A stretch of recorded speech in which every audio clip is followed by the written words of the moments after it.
Christians turned atheists. What made you lose your faith? This quote from Jefferson: question with boldness even the existence of a god, because if there be one he must approve of the homage of reason more than that of blindfolded fear. Quote. Galileo Galilei. Love him so much.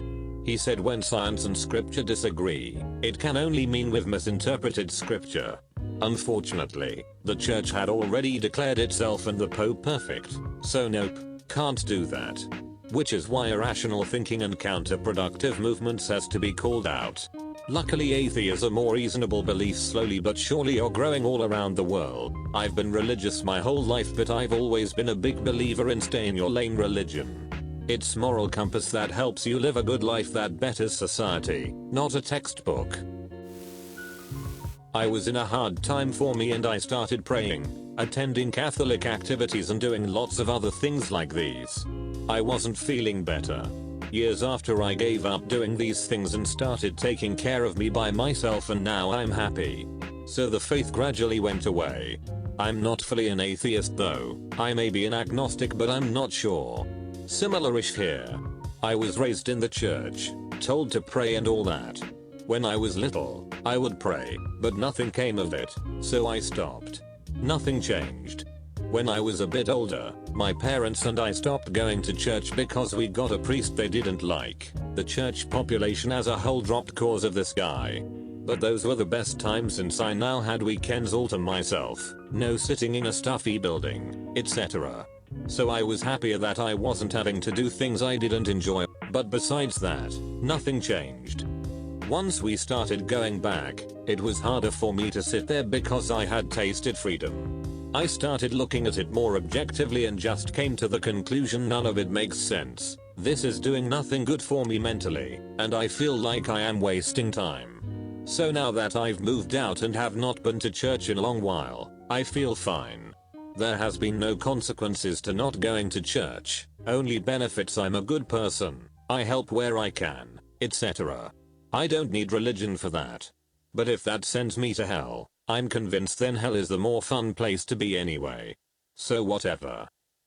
For the most part, I believe that there is some higher power. Why? I don't know because I want to believe in some kind of magic or something. Where did this higher power come from though? A further higher power? So what about him? Etc. The meaning of life is too much to think about, so I just tend to ignore it and enjoy my life in the here and now. Quote.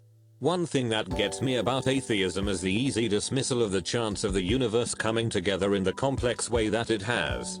So I'm supposed to believe in a singularity, which I do, but not wonder how that singularity came into existence?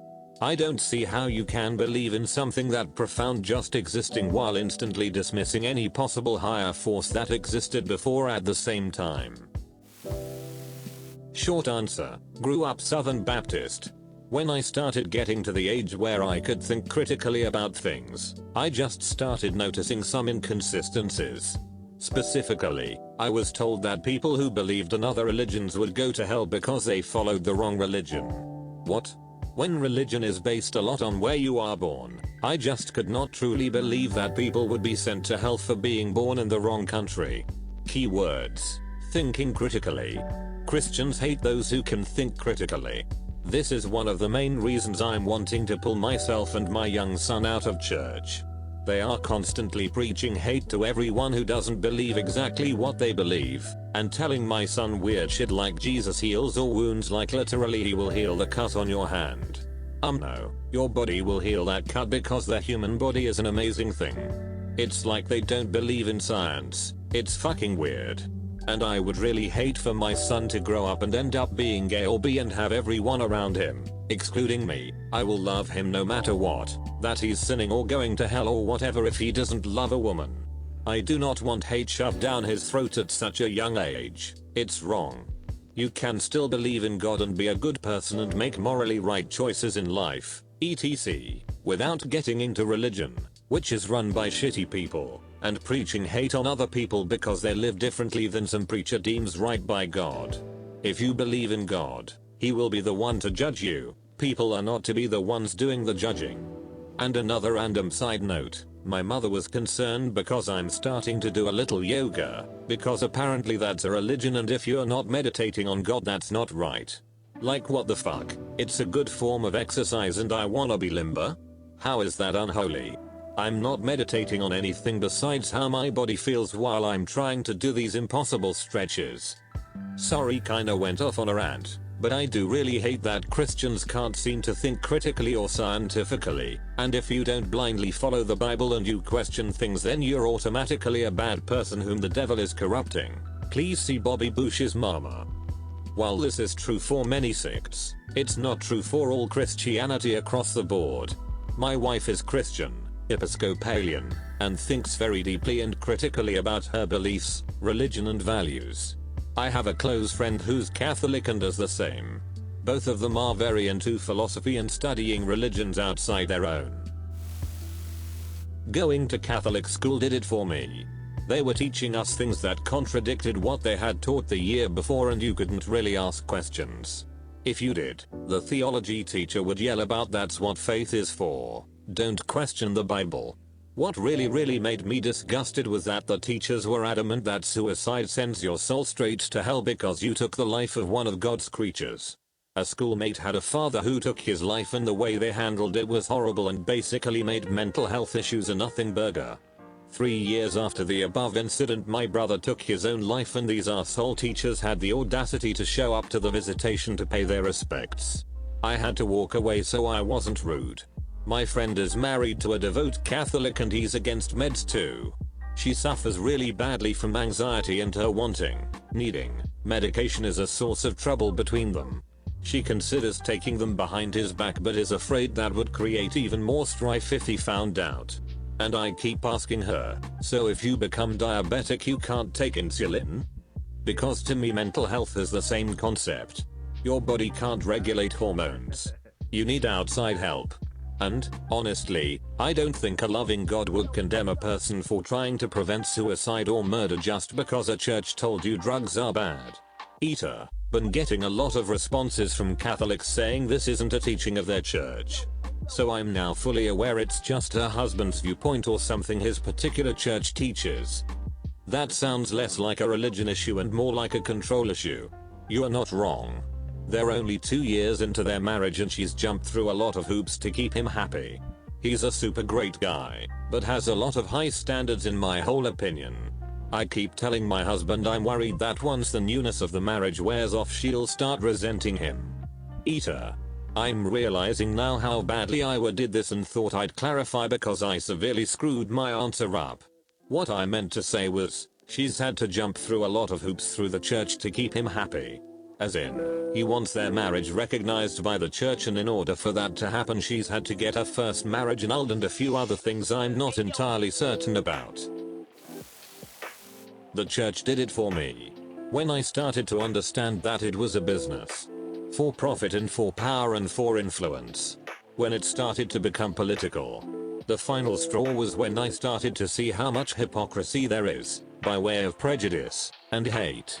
Look at the Inquisition. When people started to waver in their faith and began practicing other religions, the Catholic Church basically created a paramilitary wing to punish people into believing, or else. Executions were common, and they'd murder heretics for not believing in the right religion. It was all about money and power, and the moment that got challenged they crusaded against it. It's a fair point, but you don't have to look back. Just look around, shit's happening right the fuck now. Yep. There's a brewing, you're either with us or you're against us, attitude, and the problem is the moment you say with people just immediately defend that person, regardless of what they've done. They only seem to care about the people they view as against. So the logical fallacies did it for me.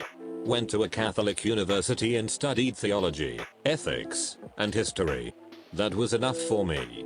Now reading how much pedophilia and hiding of pedophilia is rampant throughout the church. Never again. For how much they like to sing children are the future Catholics give fuck all about kids. Yeah. Us Americans will raid Area 51 on the 20th. Europeans will get the Vatican. We take the aliens, they'll do the predators. When a deacon told me that disability was an abomination of God and the disabled were a burden to us all and a mistake. Hitler is calling. He wants his political views back. Yo, at least Hitler didn't pretend it was some divine inspiration. He just ran the math and came out with the immoral result that anyone costing more than providing needs to be killed. But he didn't pretend it was his invisible friend telling this to him. Actually, Hitler invoked divine providence numerous times. He certainly had long-term plans for a secular, maybe even anti-theist, state, but he also knew that he could wield religion as a propaganda tool. There is a higher ordering, and we are all nothing else than its agents. I was eating dinner in a trench with several comrades. Suddenly a voice seemed to be saying to me, "Get up and go over there." I rose to my feet and walked 20 yards. Then I sat down to go on eating. Hardly had I done so when a flash and deafening report came from the part of the trench I had just left. Every member in it was killed. Edit. He invoked the claims of this mysterious voice several times, claiming that it told him to become a politician. Yeah, but none of these sentences invoke God.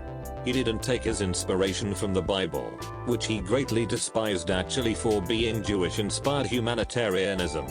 But yeah, it was a great propaganda tool for him to make himself alluring for the religious right wing as opposed to the godless communists. Thanks for watching everyone. Don't forget to subscribe. Leave a like if you enjoyed the video.